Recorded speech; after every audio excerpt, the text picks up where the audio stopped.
मित्रों,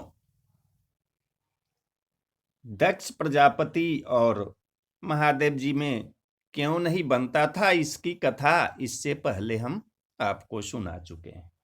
तो मैत्री जी कहते हैं कि ससुर और जामात्र में दक्ष और महादेव जी में बहुत दिनों तक बैर पड़ा ही रह गया। जब ब्रह्मा जी ने दक्ष को सब प्रजापतियों का स्वामी बना दिया, तब दक्ष को बड़ा अभिमान हो गया और उन्होंने सबसे उत्तम रूप में किंतु अभिमान सहित अपना एक ऐसा वाजपेय यज्ञ कराने का आयोजन कराया कि जिससे सब ब्रह्मर्षियों का तिरस्कार हो जावे। यज्ञ शुरू हुआ और बहुत से ऋषि मुनि देवता और पितर उसमें आने लगे।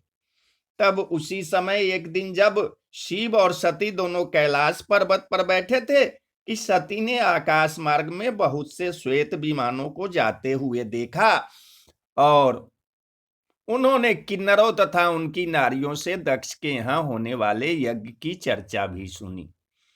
तब सती की भी अपने पिता की यहां जाने की इच्छा हुई और अत्यंत विनीत भाव से वह शिव जी से बोली कि हे महादेव जी, मैंने सुना है कि पिता के यहाँ एक महान यज्ञ हो रहा है जिसमें उपस्थित होने के लिए आकाश मार्ग से अपने अपने विमानों में पत्नियों सहित बैठे हुए देवगण जा रहे हैं।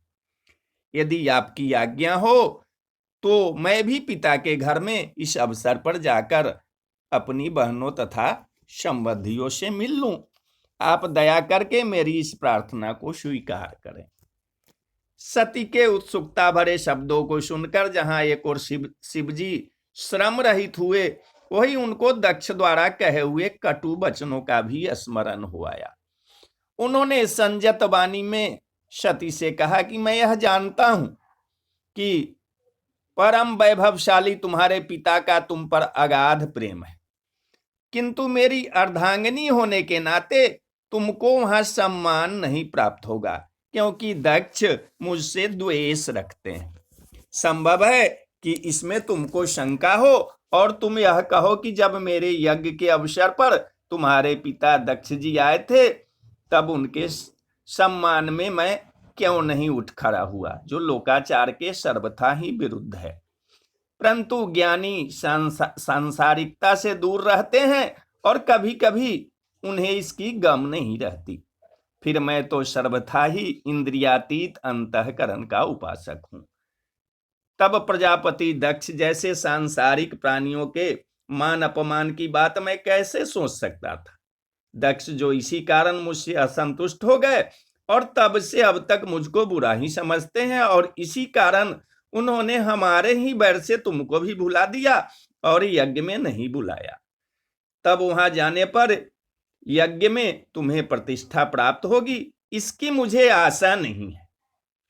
यदि तुम हमारा वचन न मानकर उनके घर जाओगी तो निश्चय है कि तुम्हारा कल्याण नहीं होगा। प्रतिष्ठित का अपने बंधुओं में अनादर उसकी मृत्यु के समान है। मैत्री जी कहते हैं कि शिव जी के मना करने पर भी सती जी ने नहीं माना और पिता के घर जाने के लिए वहां से उठ शिव जी के मंडप से बाहर हो गए। परंतु शिव जी के प्रभाव से उनका पैर आगे नहीं बढ़ता था। वह कभी बाहर जाती और कभी फिर मंडप में लौट आती। इस प्रकार के द्विचित भाव से और माता पिता के देखने की प्रबल उत्कंठा से रोने लगी।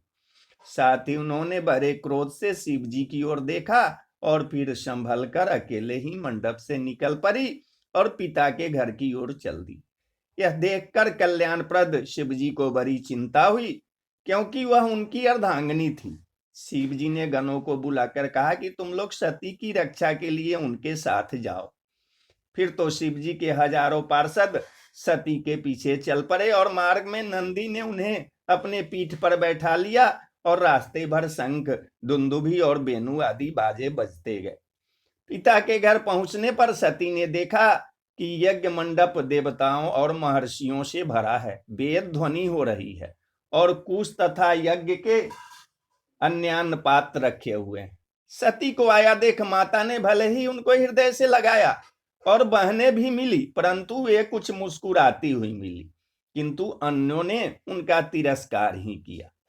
सती ने यज्ञ में सभी देवताओं का भाग देखा, किंतु शिव जी का भाग नहीं देखा, जिससे उन्हें क्रोध आया और वह बोली, पिताजी, अहंकारवश तुम अपने को कर्म मार्ग का ज्ञाता समझते हो, किंतु तुम्हें यह नहीं ज्ञात है कि शिव जी क्या है।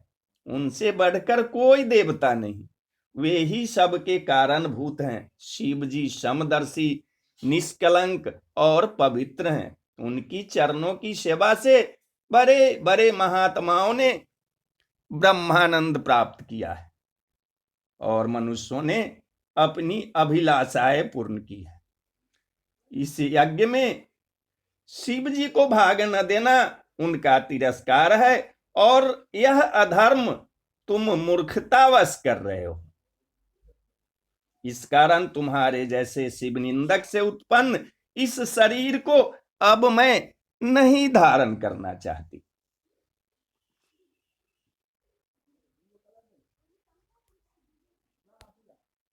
वेद प्रवृत्ति और निवृत्ति अलग अलग कही गई है और एक ही व्यक्ति में दोनों परस्पर विरोधी हो सकते हैं, किंतु भगवान भोलेनाथ इन दोषों से ऊपर है। मैं शिव जी की अर्धांगिनी हूं। शिव जी के अपराधी से उत्पन्न इस शरीर को मैं किसी काम का नहीं समझती और मेरे इस शरीर को धिक्कार है। यह कहकर सती ने पीला वस्त्र धारण कर लिया और योगासन से बैठकर आचमन किया। फिर समाधिस्थ होकर अपने हृदय से अग्नि और वायु को इस प्रकार उत्पन्न किया कि उनका शरीर जलने लगा। यह देखकर चारों ओर हाहाकार मच गई। सती को जलते देख शिव जी के पार्षदों ने दक्ष का वध करने के लिए उन पर आक्रमण कर दिया, जिसे देख भृगु जी ने राक्षसों के वध वाले मंत्र से दक्षिणाग्नि में आहुति दी, जिससे रिभुगण देवता उत्पन्न हो गए और उन्होंने यज्ञ की अधजली लकड़ियों को लेकर शिव जी के गणों को मार कर भगा दिया। मैत्री जी बोले कि यह समाचार शीघ्र ही नारद जी को मिल गया। उन्होंने शिव जी के पास जाकर कहा कि सती ने दक्ष के यज्ञ में प्राण त्याग दिया और भृगु ने मंत्र बल से आपके पार्षदों को भगा दिया है और आप यहाँ चुपचाप बैठे हैं। यह सुनकर शिव जी के क्रोध की सीमा न रही।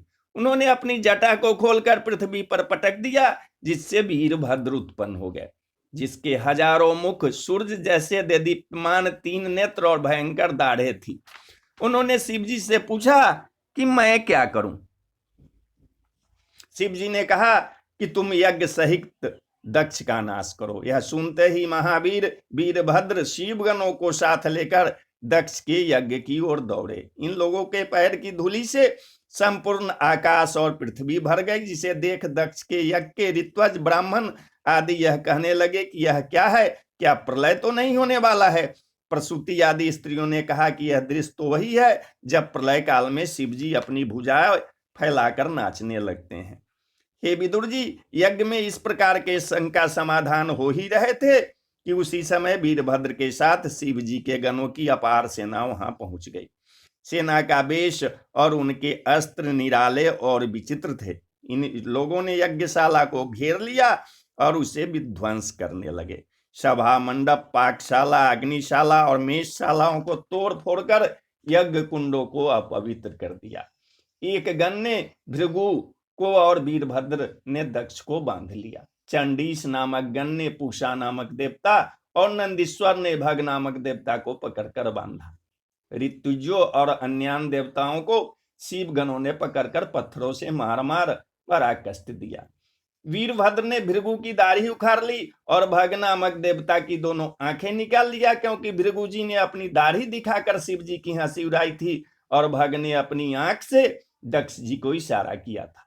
वीरभद्र ने पूषा के दांत उखाड़ लिए, क्योंकि उन्होंने दांत दिखाकर शिव जी की हंसी की थी। वीरभद्र दक्ष को पटककर उनकी छाती पर बैठ गए और तलवार से उनका सिर काटने लगे, किंतु उनका सिर न कटा। यह देखकर वीरभद्र को आश्चर्य हुआ। फिर कुछ सोचने के बाद उन्होंने दक्ष को उनका गला दबाकर मार डाला। तदंतर वीरभद्र ने दक्ष का सिर तोड़कर उसे दक्षिणाग्नि में हवन कर दिया और फिर समस्त गणों के साथ वीरभद्र जी कैलाश को लौट आए। तो बोलिए हर हर महादेव, जय शिव शंभो।